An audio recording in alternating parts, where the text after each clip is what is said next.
Christians are hypocrites, and therefore Christianity itself is some needless stone to turn over in the pursuit of truth.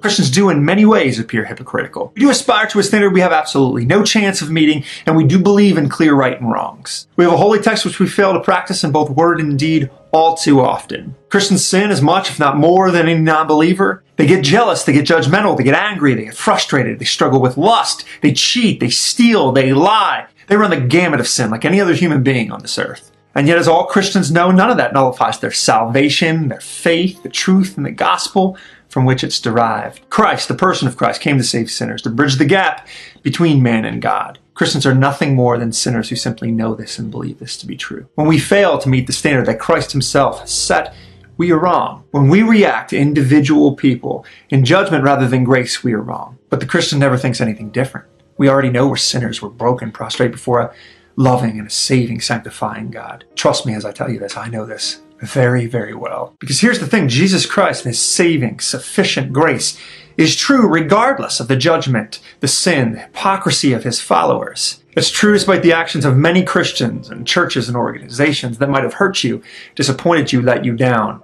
The message and the person and the salvation that's found in Christ is just as true regardless of all of that very real pain. Because you have to understand this, a lot of the secular extremists who do this, they cling to those failings, those Christian failings, those individual failings, because they don't want to have to look at the person of Christ, because when you do that, you don't find hypocrisy, and you don't find lies and deceit and judgment. You find love, you find grace, and that's the point of Christianity. Christ is love, period, end of sentence. That's true. That's truth. He came to this earth, God and man, and he did what the Gospels say he did. So essentially your neighbor, you think's a big hypocrite, but wears that chain around his neck, that doesn't nullify any of the things that Christ did for you.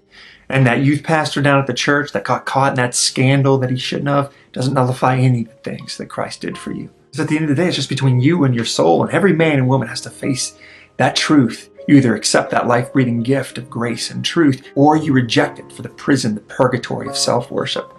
And if you want to know the fruits of that choice, you can find a lot of that on YouTube. What I hope you do is you search the Gospels. Search them for the person that is Christ. Study his life. Because when the secular extremist tells you to look at me, my life, my pile of failures, that's not Christ. I'm not good. I just know goodness. Search it out yourself. Thank you for listening.